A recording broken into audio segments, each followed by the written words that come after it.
Umugambi w'igihugu payeje usanzwe uherekeza urwaruka mu bikorwa vyo kwiteza imbere waronkeje impapuro urwaruka rwari rumaze imisi 10 rukurikirana inyigisho. Umuhuzabikorwa mu mugambi payeje Desire Manirakiza aratubwira ibirabwa kugira batore urwo rwaruka. Twisunga ibintu vyinshi, hariho ikintu kijanye n'imyaka, no kuvuga ko umuntu azanye projet ategezwa kuba afise imyaka iri hagati ya 16 na 40. Nta numwe aba afise akazi ko muri leta. Turagerageza kugira equilibre hagati y'abagore n'abahungu mu ma projet twafashe. Ikindi umugambi ufatwa utegeza kuba ari umugambi ufise kazoza. Hari imigambi itagira kazoza. Hanyuma umugambi utegerezwa kuba ushobora gutanga akazi kurundi rwaruka.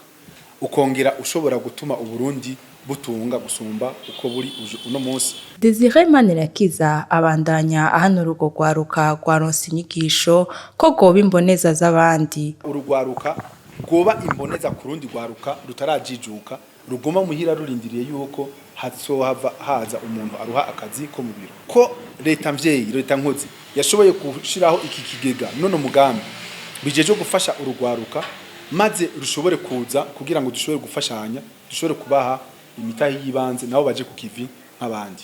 Umwe mu baronkejwe izo nyigisho Keringaruko aratubwira ivyo bashimikiye ko muri izo nyigisho. Twarafashe akanya ko gushimikira mu kungene umuntu atanguza by'ukuri umugambi, ukungene novuga awupanga ibyakenera, hanyuma akanatahura ntimbega kugira uzugende neza uze wunguke umuntu yobigenza gute.